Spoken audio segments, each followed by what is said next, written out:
Hello, everybody, and welcome back to the Black and White Pod. I'm Dave. And I'm Matt. And we are still talking about comic-based video games. So if you listened to last week's episode or watched it on YouTube, we talked about like classic generation of games. So anything that was older than PS1 or older. And now this week, we're going to talk about the space between current and classic, which I have defined as a jury of one to be PS2, Xbox, PS3, and Xbox 360. And I thought that would be a really good kind of in-between space where we'd have not as much to choose from. And then I don't know about you, but as I started looking at what else was in this sort of generation, this self-defined generation, there's a ton of games based on comic books that came out on these four consoles. Like a lot. Like I had a hard time picking five. There's a ton, and there's I think there was also a ton probably if you really look back to that previous generation too. But there's a ton of quality games in this generation. Yes, I think that's an excellent point to make. They're quality games. And I think that there were a couple of things that kind of drove a lot of this explosion of comic-based games. I think one was this was an era of consoles where there were a lot of licensed movie-based games being made, and this was also in the time where there were more comic-based movies being produced by Hollywood. So there was a bit of a perfect storm where you got a lot of not great games coming out, but I still bought them and played them because they were based on comics. And then you also had this increase in console capability and graphic fidelity that made these types of games easier to make. Those are just my personal thoughts. Yes. So not an easy list to make, but I managed to do it. Yes. You should be proud of me. I'm proud of me. I'm curious to see your list. I'm going to try to keep my thoughts relatively brief because I want to hear what you have to say, because I know you took a lot of time to write some things down for this, so I definitely want to hear what you have to say. So do you mind if I start this week? Can I go first with my number 5?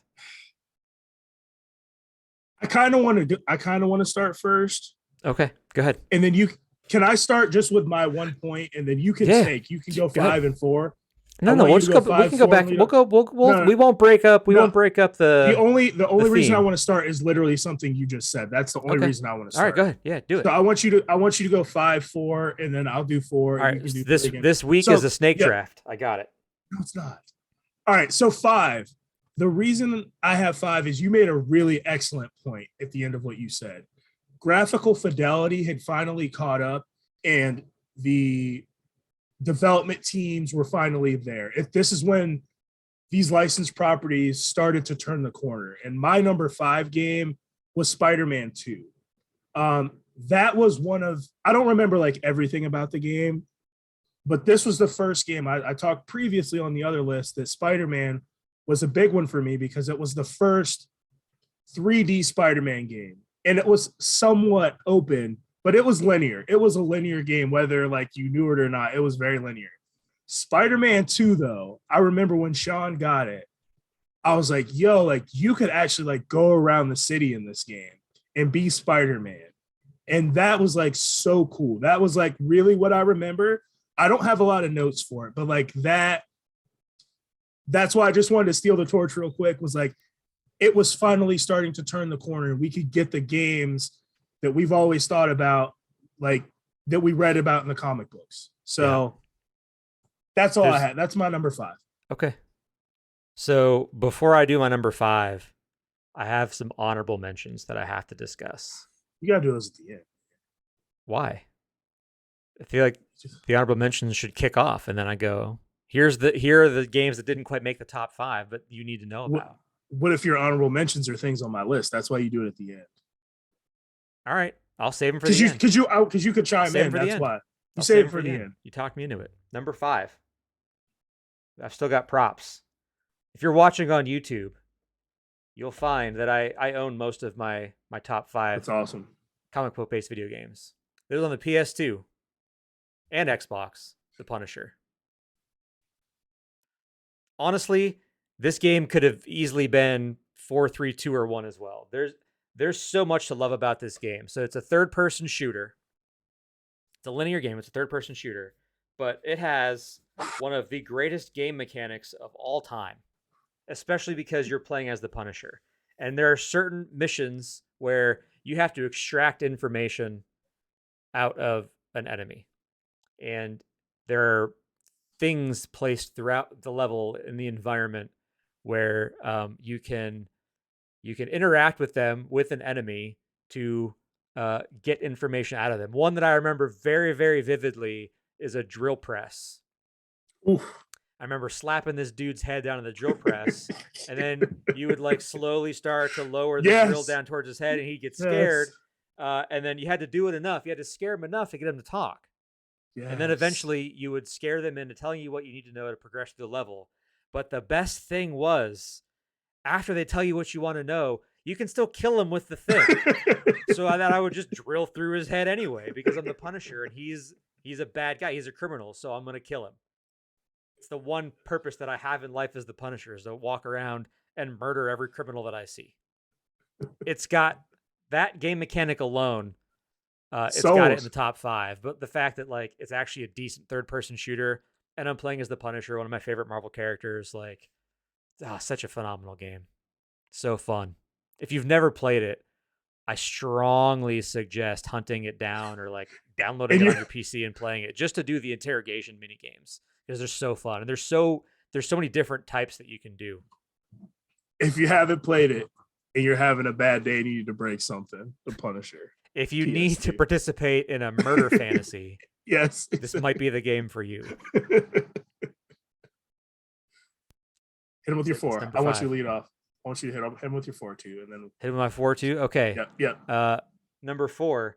I have this, but the prop's not here. The game's not next to me, but I do have the statue and volume 1 of the comic by Tom Taylor, and that's Injustice: Gods Among Us. The first game, not the second game. The first game. Only because I think the story in Injustice 2 fell a little bit flat, even though everything else about Injustice 2 is probably like a tiny bit better than the first game.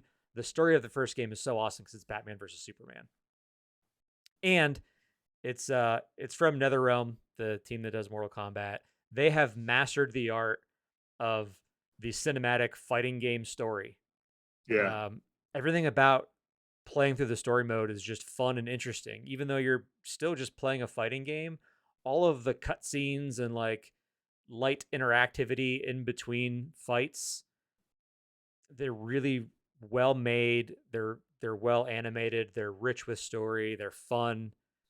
It's just such a great game to experience. I've actually played the story mode like 2 or 3 times through. I can't get enough of that series.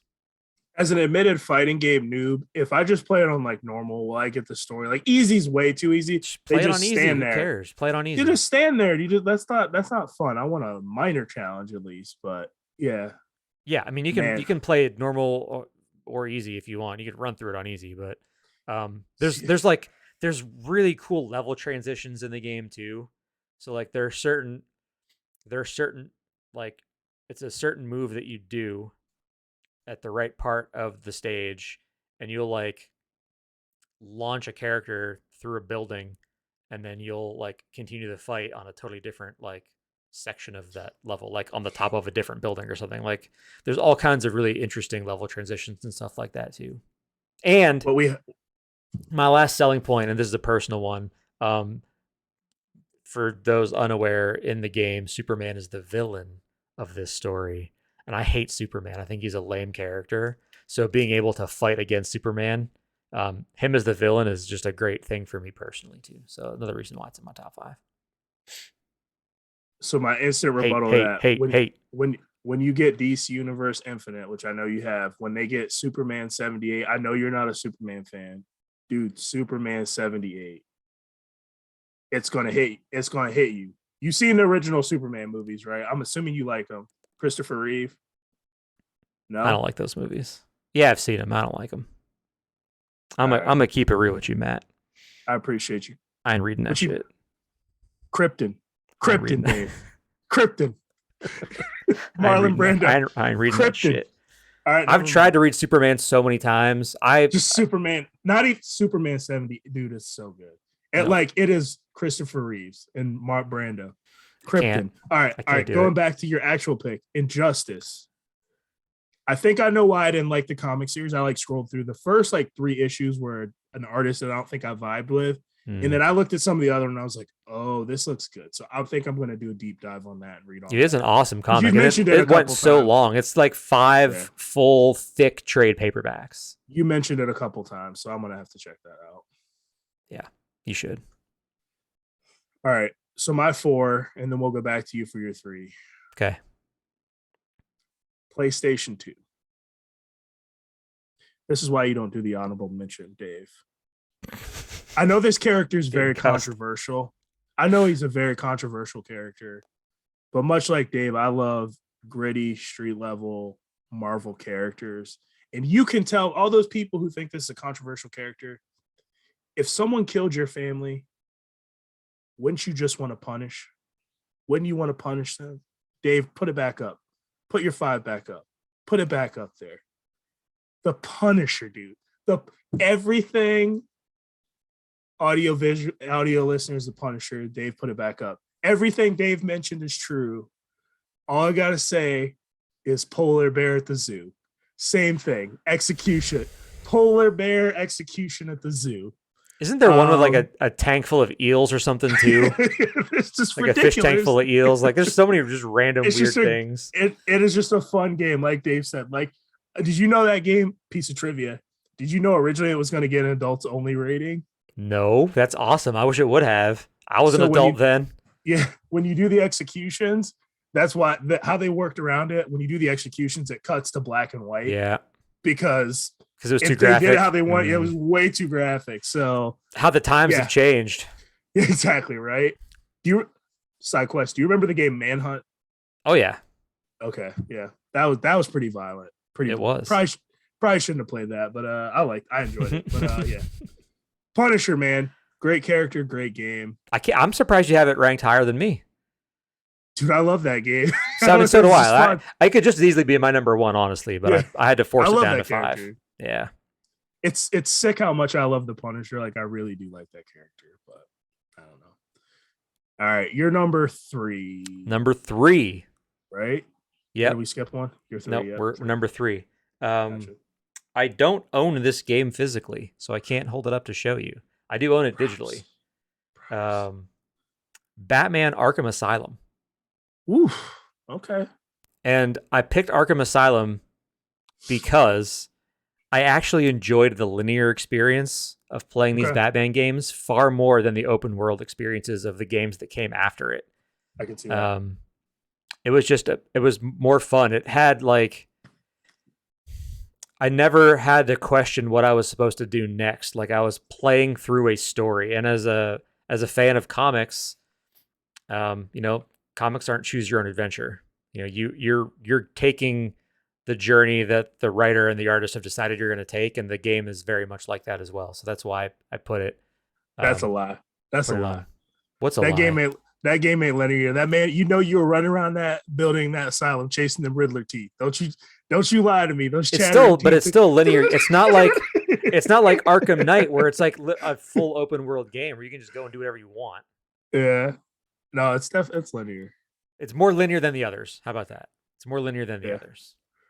But yeah, man, the combat, I mean, I'm sure everyone knows by now, but like, the combat in that game changed like a lot of that style of game, how people do the combat in those games. Even like the new Spider-Man games on PS4 and PS5, like, boy, they played these Batman games, Insomniac. Yeah, they did. Like, we can probably do this for a Spider-Man game, no problem. And then they did. Shout out to my boy Sheridan, man. Completely ripped the combat system. He's a big Lord of the Rings guy, but that Shadow of Mordor game, straight up Arkham Asylum combat. Like you could just, I was like, oh. Isn't the same dev team? It's Rocksteady, isn't it? Yeah, like I put it off. I don't know if it's Rocksteady, but I put it off. I thought Rocksteady did the first Lord of the Rings game. It might be. I put it off for like that Lord of the Rings game for forever, and I played. I was like, oh, this is just This is Batman. Yeah, we just reskinned Batman. Yeah. But that's the thing. Like it never gets boring. Like No, that combat is so well done that you don't. It doesn't feel monotonous. and like comic fans and comic fans, everyone knows Batman. Batman, I mean, Batman does not kill. Boy, if you got in combat with him in this game, you would have wished he killed you. Bro, he is just breaking all kinds of limbs, just beating you up, throwing you off building, like just beating people down. Like that was the first game, like, yo, Batman is brutal. He's just beating people down. But yeah, Arkham Asylum, good choice. So my 3. I don't really know if I have a lot to say. A very visceral Marvel character, very visceral, very violent. Apparently, I got a couple screws loose because violence I really like. Apparently, I think we all do. Yeah, I think we do. Very violent Marvel character. For not having much to say, the preamble here is you've got quite a bit to say. Actually, it's very violent. Very violent. I don't know if I said it was violent. Produced by Raven Software, if I remember correctly. XMen Origins Wolverine. Super violent. I just remember when he would get damaged or hurt, he would regenerate, and I thought that was like the coolest thing ever. Like arm blown off to like in the adamantium, and the skin grows back, and he regenerates as you kill stuff, and you become more feral and a berserker. It's Wolverine, dude. I'm a Cyclops guy. I love Cyclops. He's my favorite X-Men character. Dude, Wolverine's the man. He's the man. Like, Wolverine's the guy. Like, he stirs the drink. If you don't like Wolverine, there's something wrong with you. So I mean, he literally stirs the drink. He can pop a claw and stir the drink for you. He does. He can stir the drink. But yeah, it was just a fun game with really good combat. I remember as well too. It was like a God of War clone. It was, a God of War clone. Had a lot of those in this era too. God of War changed a lot of. Yeah, that makes sense. A lot of things. Quick time events. A lot of quick time events in this one as well. So, yeah, man, I don't have much else to say. Just good combat, and the regeneration system was insane. It was. For those that don't know, if you haven't played the game, like in combat, you would, as Wolverine would take damage, like his skin would start to like come off. Like you'd have like exposed like bone and stuff, and then when you would like have the auto regeneration happen for healing, it would grow back. Like that's what it was like in the game. If you haven't played it before, it's very cool. Yeah. That was your number 3, right? Yep, your 2. All right, so my number 2. This is gonna sound familiar. It's X-Men Origins Wolverine. All right. I think I know what your number 1 is, but I'm not sure. Probably we have the same number 1. I'm positive. There's no doubt in my mind that we have the same number 1. No, we don't. Yes, we do. No, we don't. Guarantee we do. We don't. I guarantee we don't. All right, but it's fine. Okay. Yeah. I mean the best thing about this game is that it had nothing to do with the movie that it's named after. It's true. That movie was a train wreck from start to finish. It's one of the most embarrassing pieces of comic book cinema I've ever had to sit through. The treatment that Deadpool received in that movie, disrespectful. The person that made that creative decision should never work in a creative space again for as long as they live. Because that was a travesty. No, a crime. A literal crime. Didn't he have like Cyclops laser beams and Baraka claws? Yeah, he looked like Baraka, but he could shoot laser beams out of his eyes. Like it was the dumbest, like why you would ever take a character like Deadpool, who is extremely cool on his own, needs nothing to be changed about him to be cool, and then turn him into that. Man. Thank God Disney bought all that stuff back from Fox, because 20th Century Fox was never going to make a good X-Men movie. They never have. They were never going to. Yeah, they never have. I said it. They never have. None of those movies are good. None of those movies are good. None of them. The only good thing to come out of the 20th Century Fox X-Men movie universe is this fucking game. Michael Fassbender as Magneto. Incredible. That Nazi scene in the bar, yo. They did one good scene out of how many hours and hours and hours of footage? That's all I need. Fix the knife. Dude, just wait until they're in the MCU. Just wait until they're in the MCU. You'll forget all about this trash that 20th Century Fox made. I will never forget that scene. Me and Sean Ever Jesse watched that scene. Government name. Time. I did use the government name. I used this poor man. Every part of this episode, we're saying his name. Outed. But that's I have nothing else to say that you didn't say already. The game was super fun. It was the only good Wolverine game until Insomniac releases their Wolverine game in 2023. So I feel like I need to swap my number 1 and 2 because I know what your number 1 is. Based on process, I'm sure you know what my number 1 is. Based on process of elimination. Don't swap them, man. Stay true to whatever you want your list to be. Well, we're about to talk. Your heart. So we're about to talk about Dave's number 1 then. So my number 2, Xbox 360, 2006, Marvel Ultimate Alliance. This is the Marvel team-up game we've always wanted. A bunch of costumes and customization on characters. And me and Dave really wish that Marvel Heroes game on PC was Marvel Ultimate Alliance, but it wasn't. We played it like one time. Once again, I was the Punisher. I don't know why. Walking around shooting stuff. But this game was awesome, man. It was deep. It was very comic book heavy. It was an over-the-top. You had, like, I think 4 characters. Mm-hmm. You could swap in and out. Had co-op, which was, like, big for me. Me and Dave would play it a lot. Like, Marvel Heroes. This was, like, Dave taking me under his wing and teaching me about comics. And there was, like, a lot of... I actually remember, like, learning about the characters. And, like, there was, like, a gallery where you could, like, read up on characters. And I did, like, some of that stuff. And then, like, I feel like we played that. And then I got like the Marvel Encyclopedia, like the hard copy thing. And I would just like flip through it. And like my brain, I just started to like get really invested in these characters. So Marvel Ultimate Alliance was really fun, man. That opening cinematic when they're on the SHIELD helicarrier was really cool. Ultimate Alliance 2 was okay. It wasn't as cool as the first one. I like graphically, I thought it was better, but the gameplay concept in 1 was much better. I did like those team up moves though you could do in 2. Those are pretty cool. But yeah, man, Marvel Ultimate Alliance. My number 1.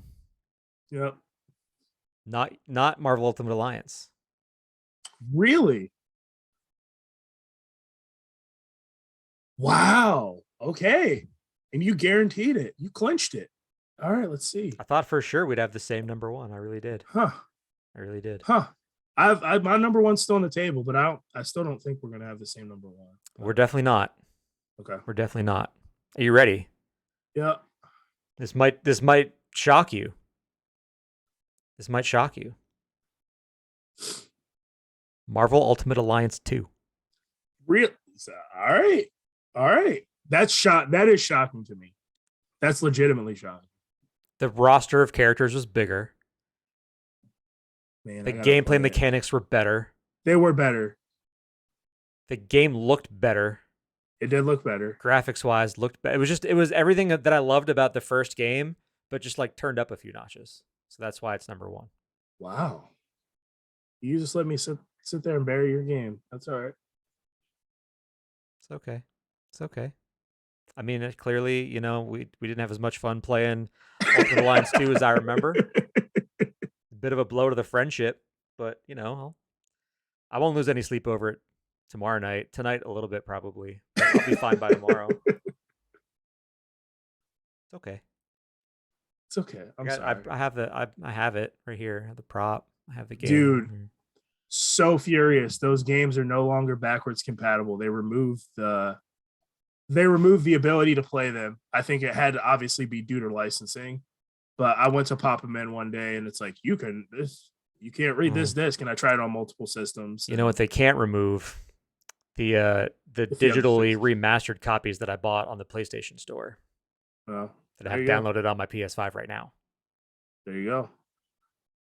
So whenever you're ready to buy a PS5 and have less fun than I thought you were playing Ultimate Alliance 2, just hit me up. Will do, man. Will do.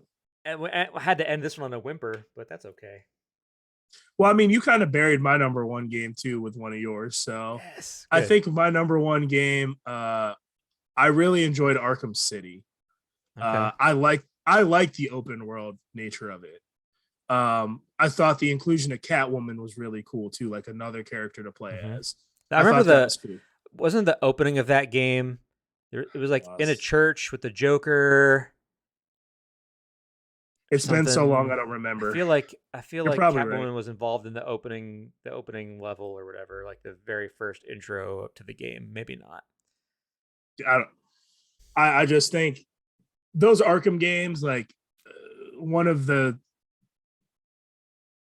greatest trilogies of games, and I think it started with Arkham Asylum. Everything you said is valid about that game. Arkham City was just like a continuation, just open world.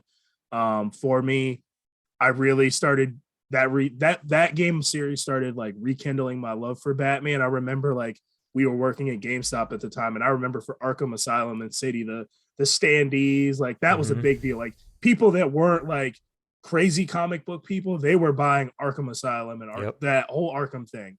That brought people in, and It did. that's what these comic book movies are supposed to do for comic stores, like people coming in and buying stuff. Those games did that. Everyone played those Arkhams. When they were traded in, there was always copies because that's how many were out in the Yeah. wild. You know, Dude, a lot of people played. my friend Brandon, he doesn't read comics at all, and he's played through all those Batman games multiple times. Like Yeah, he's obsessed with those games. they're fun, dude. They're really fun. Yeah. So that's my number one. So I respect it. I respect it. Honestly, like the the linear versus open world thing is really just a personal thing for me because in most open world games, I don't have the attention span. yeah, So I just get overwhelmed with stuff to do and then end up doing I nothing agree. and then get bored and then I stop playing. There's a lot to get overwhelmed with in Arkham City, but like I get I tried sidetracked with and I Arkham like, Knight and I couldn't do it. I couldn't play Arkham Knight because there's too much to yeah, do.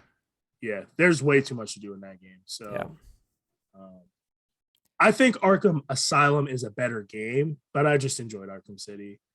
The Iceberg Lounge with the Penguin, like yeah, I enjoyed I it. never got that far. Mm. I never finished Arkham City. I barely played it. I suck.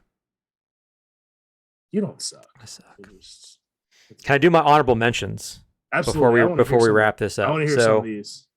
Um, obviously Injustice 2, because I loved the first Injustice. Justice 2 is probably better than the first game, but I prefer the first. Marvel vs. Capcom 2. You have to talk about Marvel vs. Capcom 2. That is like the quintessential 2D fighting game for me. More so than Street Fighter or Mortal Kombat. Like Marvel vs. Capcom 2 is like the game. X-Men Legends 2. See, I didn't play. I should. I didn't. I have them. I never really got into them, but yeah. I have X-Men Legends 2 sitting somewhere over here. Or no, I think it's still on the shelf. But I have it on PS2 still. Phenomenal. I mean, it's from the same team that does Precursor. Marvel Ultimate Alliance. Yeah. Yep. X-Men Legends and X-Men Legends 2 for that matter. Justice League Heroes, which is the DC version of Marvel Ultimate Alliance. You just play as the Justice League. Same type of game. Wow. Okay. It's not as good as Ultimate Alliance, but still fun. And if you like DC, then you should probably give it a try. And my last honorable mention, actually, no, sorry, I have one more. Green Lantern. There's a Green Lantern game that came out on PS3 and 360. Wow. It came out in conjunction with that awful Ryan Reynolds movie, and similar to X-Men Legend or X-Men Origins Wolverine. The Green Lantern game is great because it has nothing to do with the movie. It's just like another like walk Oh, through the that. level, beat them up. Like you play as Hal Jordan, and I think you can also play as Sinestro, and I think maybe Kilowog in some Okay. parts. I don't remember. It's been a long time. I played through it once when it came out. It's a fun game. It's just a fun beat 'em up. You get to play as Green Lantern. There's not as many DC games that aren't Batman, so you gotta kind of take what you can get there. Go figure. Yeah, my last honorable mention, and this is probably a bit of a deep cut, but another one of my all-time favorite Marvel characters, probably top 5, maybe top 3. There's a game on PS2.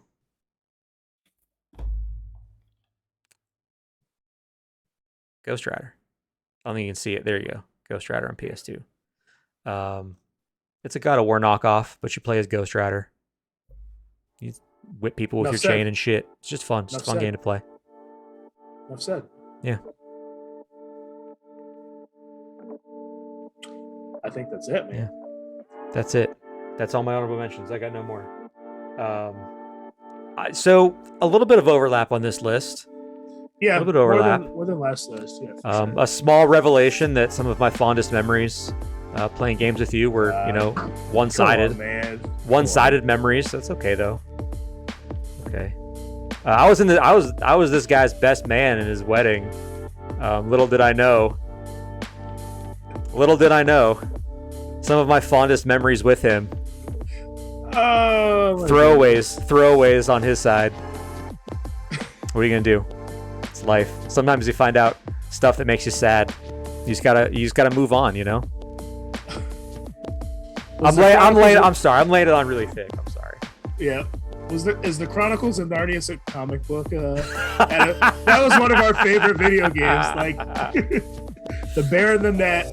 Well, that will explain that later. We don't need to get into that. Stock images. There's a really funny story associated with the Chronicles of Narnia. Yeah. That's a story for other. I don't know how we'll fit that into a pod later. We'll figure it out. We'll find a way. I feel like it's a story worth telling at some point. We'll find a way. All right. Well, hey, thank you all for listening and/or watching. I had a fun time with this one. This one was hard. Yeah. Too many games this era. Quality.